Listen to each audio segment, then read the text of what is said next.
नमस्कार। स्वागत है आप सभी का मेरी इस वीडियो में। मैं रमेश गोसाई, केंद्रीय विद्यालय संगठन में शिक्षक हूँ। आज की इस वीडियो में हम बात करेंगे हिंदी साहित्य के महान आचार्य पंडित रामचंद्र शुक्ल जी के बारे में। इस वीडियो में हम आचार्य जी का जीवन परिचय, उनकी रचना यात्रा तथा शुक्ल जी का हिंदी साहित्य में क्या स्थान है, इस बारे में चर्चा करेंगे। तो चलिए शुरू करते हैं।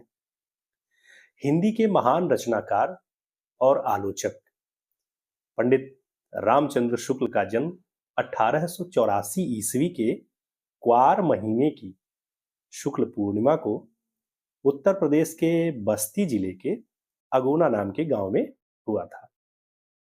उनके पूर्वज उत्तर प्रदेश के ही गोरखपुर जिले के राप्ती नदी के किनारे स्थित भेड़ी नामक ग्राम के निवासी थे। इनके पिताजी का नाम चंद्रबली शुक्ल था तथा माता का नाम ज्वालावंती देवी था। कहीं कहीं इनकी माताजी का नाम विभासी भी मिलता है। इनके पिता चंद्रबली शुक्ल हमीरपुर की राठ तहसील में कानूनगो थे, इसलिए इसी जगह से शुक्ल जी का पंडित गंगा प्रसाद जी के द्वारा अक्षरारंभ हुआ, यानी शिक्षा प्रारंभ हुई। वैसे तो शुक्ल जी शुरू से ही मातृभाषा हिंदी के प्रति लगाव रखते थे, किंतु उस समय उर्दू और फारसी का बहुत प्रचलन था। इस कारण शुक्ल जी अपने पिता से छिप छिप कर हिंदी की पुस्तकें पढ़ा करते थे। इस तरह लगभग 4 वर्षों तक आरंभिक शिक्षा के उपरांत उन्हें मिर्जापुर जाने का अवसर मिला। उनके पिताजी का स्थानांतरण मिर्जापुर हुआ और इसी बीच पंडित रामचंद्र शुक्ल जी की माताजी स्वर्ग से धार गईं और उनके पिता ने दूसरी शादी कर ली। अपनी माता के सुख से वंचित तथा अपनी सौतेली माता से मिलने वाले दुख के कारण शुक्ल जी समय से पहले परिपक्व हो गए, छोटी सी उम्र में ही परिपक्व हो गए। पढ़ाई लिखाई के प्रति लगन तो शुक्ल जी में बचपन से ही थी, परंतु पढ़ाई का अनुकूल वातावरण उन्हें न मिल सका। फिर भी मिर्जापुर के लंदन मिशन स्कूल से उन्होंने 1901 ईस्वी में स्कूल की फाइनल परीक्षा उत्तीर्ण की। उनके पिता चाहते थे शुक्ल जी कचहरी में जाकर क्लर्क का काम सीखें, किंतु शुक्ल जी उच्च शिक्षा प्राप्त करना चाहते थे, इसलिए उनके पिता ने उन्हें वकालत पढ़ने के लिए इलाहाबाद भेजा। पर उनकी रुचि तो साहित्य में थी और इसका परिणाम यह हुआ कि वे वकालत की परीक्षा में फेल हो गए, अनुत्तीर्ण हो गए। आगे फिर उनके पिताजी ने उन्हें नायब तहसीलदार की पोस्ट दिलाने का प्रयास किया, किंतु शुक्ल जी की स्वाभिमानी प्रकृति के कारण यह भी संभव नहीं हो सका। इस दौरान वे बराबर साहित्य, मनोविज्ञान, इतिहास आदि विषयों के अध्ययन में लगे रहे। मिर्जापुर के ही पंडित केदारनाथ पाठक और बदरी नारायण चौधरी प्रेमघन के संपर्क में आकर उनके अध्ययन को और बल मिला। यहीं पर उन्होंने हिंदी, उर्दू, संस्कृत एवं अंग्रेजी साहित्य का गहराई से अध्ययन किया, जिसका उपयोग वे आगे चलकर अपने लेखन में जमकर कर सके। इसी समय मिर्जापुर के कलेक्टर ने शुक्ल जी को एक कार्यालय में नौकरी भी दे दी थी, पर वहां भी हेड क्लर्क से उनके स्वाभिमानी स्वभाव के कारण नहीं पटी। उन्होंने इस नौकरी को भी छोड़ दिया। इसके बाद कुछ दिनों तक शुक्ल जी ने मिर्जापुर के मिशन स्कूल में चित्रकला के अध्यापक के रूप में अध्यापन कार्य किया। सन 1909 से 1910 ईस्वी के बीच वे हिंदी शब्द सागर के संपादन में वैतनिक सहायक, यानी ऐसा व्यक्ति जो वेतन पर कार्य करे, इस रूप में काशी आ गए। उसके बाद वे नागरी प्रचारणी सभा के विभिन्न कार्यों से जुड़े रहे। मिर्जापुर को शुक्ल जी के विकास और निर्माण की भूमि कहा जाए तो काशी को उनका कर्म क्षेत्र कहने से कोई हर्ज नहीं होगा। आचार्य जी जो भी करते थे उसे पूरे मनोयोग से करते थे। हिंदी शब्द सागर का संपादन जिस तत्परता और मनोयोग से शुक्ल जी ने किया, उसके बारे में बाबू श्याम सुंदर दास ने अपनी आत्मकथा, जिसका नाम मेरी आत्म कहानी है, उसमें बताया है।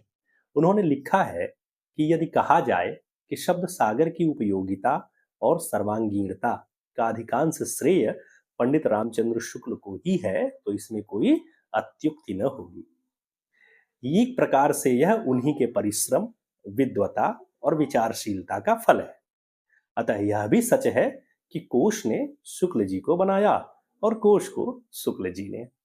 आगे सन 1919 ईस्वी में शुक्ल जी ने काशी हिंदू विश्वविद्यालय में अध्यापन का कार्य शुरू किया, जहां 1937 से, जब बाबू श्याम सुंदर दास की मृत्यु हो गई, तो उस वक्त से अपने जीवन के अंतिम काल सन 1941 तक विभागाध्यक्ष के पद पर रहे।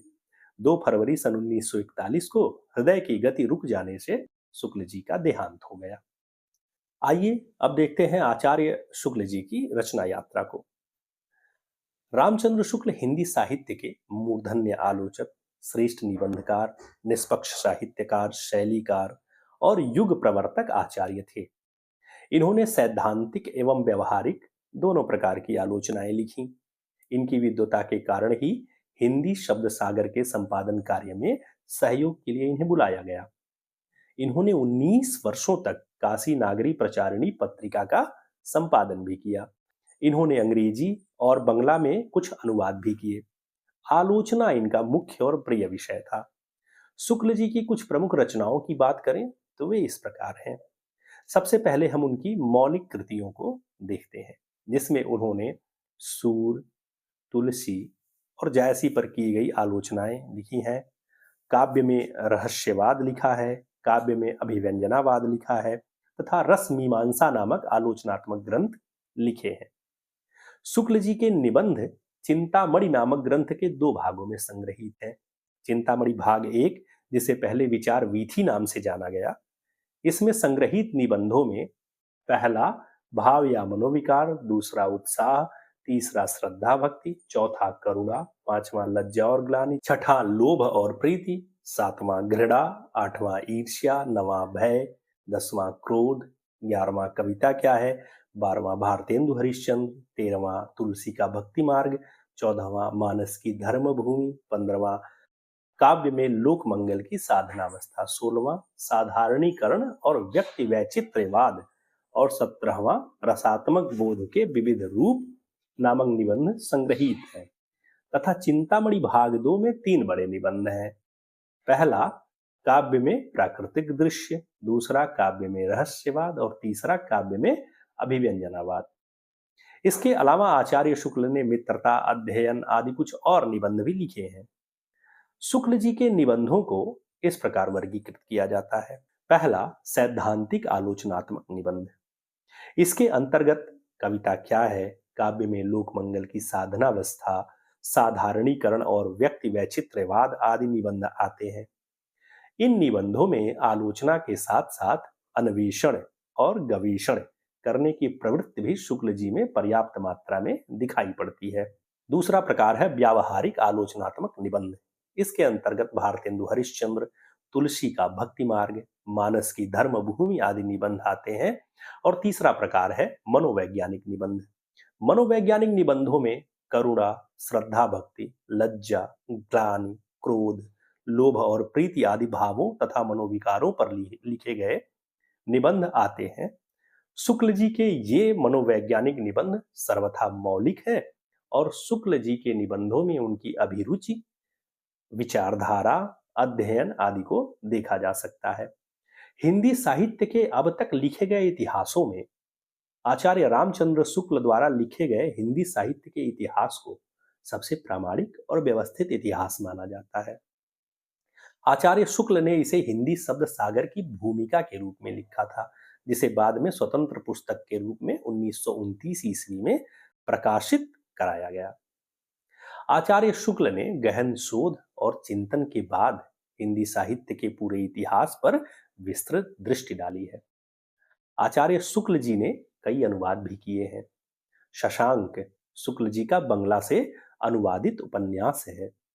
इसके अतिरिक्त उन्होंने अंग्रेजी से विश्व प्रपंच, आदर्श जीवन, मेगास्थनीज का भारतवर्षीय वर्णन, कल्पना का आनंद आदि रचनाओं का अनुवाद किया।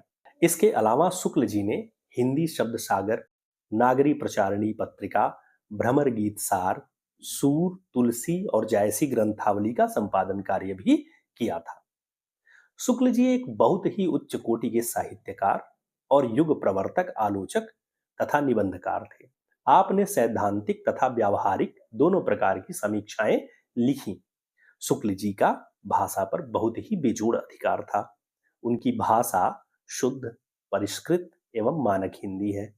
शुक्ल जी संपूर्ण हिंदी साहित्य जगत के लिए एक अनमोल रत्न के समान है। इनके निबंध हिंदी निबंध कला के निकर्ष अर्थात मानक या कसौटी है। इस प्रकार हम पाते हैं कि शुक्ल जी बहुमुखी प्रतिभा के साहित्यकार हैं। उन्होंने साहित्य के सभी क्षेत्रों में अपनी लेखनी चलाई है। तो आज की इस वीडियो में बस इतना ही। अगली वीडियो में मिलते हैं किसी और विषय के साथ, किसी और लेखक के साथ। दीजिए अब विदा। नमस्कार।